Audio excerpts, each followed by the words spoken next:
Imagine waking up one morning with a startling realization. The life you've been living might not truly be your own. Every choice you've made, every belief you hold dear, even the deepest desires that motivate you. What if they didn't originate from your authentic core, but from expectations, conditioning, and invisible influences surrounding you? Consider this carefully. How much of your identity reflects your genuine self, and how much is a carefully assembled mask, shaped by external pressures? How often do you feel like you're performing a role, following a script written by society, your upbringing, or the fears whispering in your mind? Today, we're diving into one of Carl Jung's most transformative insights. Life doesn't truly begin until you discover yourself. But what does discovering yourself actually mean? Is it simply gaining self-awareness, or is there something deeper and more transformative happening? Stay with me, because as we reveal the hidden forces shaping your identity, you'll understand why most people never truly find themselves and how you can break free. The final insight we'll explore is the most powerful of all. It has the potential to transform not just how you see yourself, but how you engage with the entire world. The hidden forces shaping you. Carl Gustav Jung pioneered depth psychology, venturing beyond conventional theories to explore the vast hidden territories of the unconscious mind. Unlike many contemporaries, Jung didn't believe mental wellness meant simply adjusting to societal norms. He viewed psychological growth as a journey toward individuation, becoming your most authentic self. Here's the harsh reality. Most people never embark on that journey. They remain imprisoned within a version of themselves shaped entirely by external forces. They live according to expectations, never questioning whether their life aligns with their true nature. They chase validation from outside, believing happiness comes from approval, success, or conformity. Yet beneath everything, there's quiet unrest, an undeniable feeling that something essential is missing. Jung believed authentic life begins when we stop running from ourselves. But before understanding what finding yourself truly means, we must first recognize what prevents most people from ever attempting it. From our first breath, we're conditioned. We receive names, identities, predetermined roles. We learn what's acceptable and what's forbidden, what earns rewards and what brings punishment. This process unfolds so subtly that we rarely question it. We adapt, conform, and gradually learn to suppress parts of ourselves that don't align with imposed expectations. Remember your childhood. Were there moments when you expressed yourself freely, only to face disapproval? Perhaps you were told to be realistic, to stop being overly sensitive, or that certain emotions were inappropriate. Slowly, you learned to conceal those parts, to hide them when no one could see. In doing so, you began constructing a mask, what Jung called the persona. The persona is the face we show the world. It helps us function socially, navigate relationships, and gain acceptance. But here's the critical issue. The more we identify with this mask, the more disconnected we become from our real selves. We start believing we are the persona, forgetting something deeper exists beneath it. Then there's the flip side, the shadow. If the persona is what we display, the shadow is what we conceal. It contains everything we've rejected or suppressed, our fears, unspoken desires, vulnerabilities, and even hidden strengths. Here's the profound part. The shadow doesn't disappear. It doesn't vanish because we refuse to acknowledge it. Instead, it operates beneath consciousness, influencing thoughts, behaviors, and emotional responses. The rejected parts don't go away. They manifest unconsciously, often through projection. Have you ever intensely disliked someone without understanding why? Ever been triggered by specific behaviors in others that provoke strong emotional reactions? Jung believed that when we're disturbed by qualities in other people, it's often because those exact qualities exist within us, buried in our shadow. But what if the shadow holds the key to genuine self-discovery? What if the parts you've suppressed aren't enemies but missing pieces of your wholeness? Jung's great revelation was this: psychological growth isn't about eliminating the shadow. It's about integrating it. It's about examining the depths of your unconscious and facing what you've denied. When you do this, you unlock profound personal power, authenticity, and freedom. This is where the real journey begins. Are you ready to confront the truth of who you are? to break free from the illusions that have shaped you, because what comes next will challenge everything you thought you knew about yourself and open the door to a life that's genuinely yours. The unconscious world within. Most people believe they already know who they are. They define themselves by their name, occupation, culture, and past experiences. But what if your identity is far more complex than you realize? What if the self you believe yourself to be is merely a surface-level construct, a fraction of a much deeper, more profound reality? Carl Jung believed that within every person exists a hidden world, a vast, intricate inner landscape filled with forgotten memories, suppressed emotions, unacknowledged desires, and untapped potential. The key to truly finding yourself isn't constructing a new identity, but uncovering what's been buried within you. Take a moment to reflect. Have you ever felt a deep, inexplicable longing for something more? A sense that a greater version of yourself is waiting to emerge? This isn't imagination, it's your unconscious mind calling you towards something greater. Jung called this process individuation. He believed genuine fulfillment comes not from conforming to external expectations, but from integrating all aspects of ourselves: the good, the bad, the light, and the dark. But before we can integrate these parts, we must confront them. And this is where most people stop. Why? Because facing yourself is uncomfortable.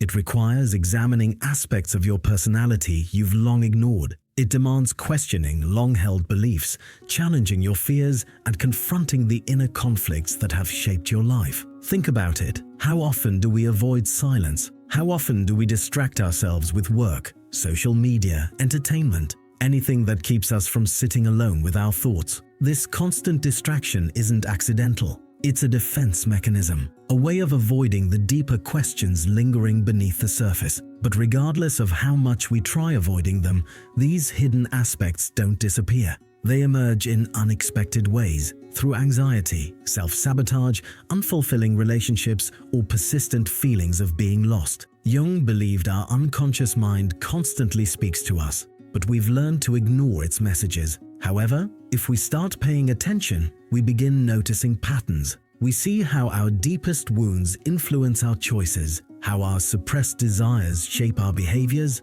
and how the things we fear most often hold the greatest lessons. Consider this simple yet powerful example: fear of rejection. Many people live terrified of being judged or abandoned. They seek approval, avoid conflict, and suppress their true thoughts to maintain harmony. But where does this fear originate? Is it really about others' opinions, or does it stem from something deeper, perhaps an old wound, a childhood experience, a moment when they felt unseen or unworthy? Jung would argue this fear isn't just an emotion, it's a shadow aspect of the self that hasn't been fully acknowledged. Until it's brought into the light, it will continue controlling your actions from behind the scenes. But here's the incredible truth. When we finally face these hidden parts, they lose their power over us. Imagine what it would feel like to live without fear of judgment, to speak your truth without hesitation, to make decisions not based on what others expect, but on what resonates deeply within you.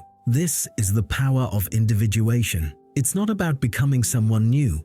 It's about becoming more of who you truly are. But how do we begin? How do we uncover the unconscious forces shaping our lives? Jung believed one of the most powerful ways to access the unconscious is through symbols, dreams, and introspection. He saw dreams as messages from the deeper self, revealing hidden truths about our psyche. He emphasized creative expression, art, writing, music, as ways of accessing and integrating the unconscious mind. But perhaps the most important step is simply this: awareness. The moment you begin questioning your thoughts, your reactions, your deeply held beliefs, you're already taking the first steps toward transformation. The moment you stop running from discomfort and start facing it with curiosity, you begin reclaiming your true self. Here's the truth. Most people live their entire lives as strangers to themselves. They follow paths laid out for them, never realizing they have the power to choose something different. They suppress their true nature, never realizing their greatest strength lies in embracing all that they are. But you don't have to be one of those people. You have the power to break free from the illusions that have held you back. to shed the layers of conditioning and fear that have kept you from experiencing life fully, to step into the fullness of who you are, unafraid and unapologetic. The archetypes within. If finding yourself were as simple as making a decision, everyone would already be living in complete alignment with their true nature. But as we've discovered, the process is far more complex. It's not just about choosing who we want to be. It's about uncovering the forces that have shaped us, facing the parts we've rejected, and integrating them into a whole, authentic identity. But here's a question. Why do we feel drawn to certain behaviors, desires, or fears? Why do we repeat the same mistakes or fall into the same patterns even when we try to change? Carl Jung's answer was revolutionary. He believed that within every human being exist universal patterns, deep-rooted psychological blueprints that influence our thoughts, emotions, and behaviors in ways we often don't fully understand. He called these patterns archetypes. Jung argued that archetypes are ancient, collective images stored in what he termed the collective unconscious level of the psyche, shared by all human beings, inherited from the experiences of our ancestors. These archetypes shape our personal identity, our relationships, and even how we perceive the world. Think about the stories told throughout history: the hero's journey, the wise mentor, the shadowy villain, the innocent child. These characters appear in myths, religions, literature, and even in our dreams. They're not just fictional. They represent psychological forces existing within all of us. Whether we realize it or not, these archetypes are constantly at play in our lives. Consider the hero archetype. This is the part of you that longs for purpose, that feels called to something greater. It's the part that seeks to overcome obstacles, grow stronger, and achieve a higher version of yourself.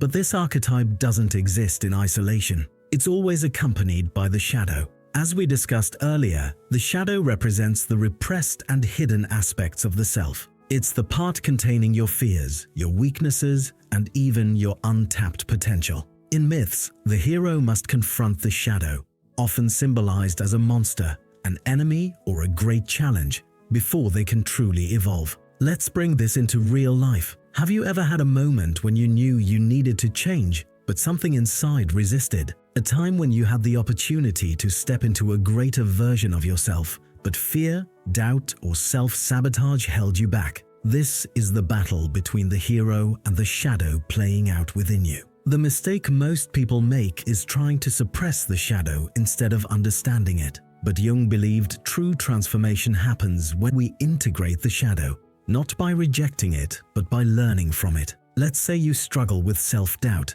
Instead of ignoring it or pretending it doesn't exist, Jung would encourage you to ask, where does this self-doubt come from? Is it truly yours? Or was it planted in you by past experiences, societal expectations, or the voices of others? What lessons does it hold? Could it be that within your doubt there's actually a hidden strength, such as humility, introspection, or the ability to see things from multiple perspectives? When we begin seeing our struggles not as weaknesses, but as messages from the unconscious, everything changes. But archetypes go beyond just the hero and the shadow. There are many other forces within us, each with its own role in shaping our identity. One of the most powerful is the anima and animus archetype. Jung believed that within every man exists a hidden feminine side, the anima, and within every woman exists a hidden masculine side, the animus. These aren't about gender in the physical sense, but about the balance of energies within us.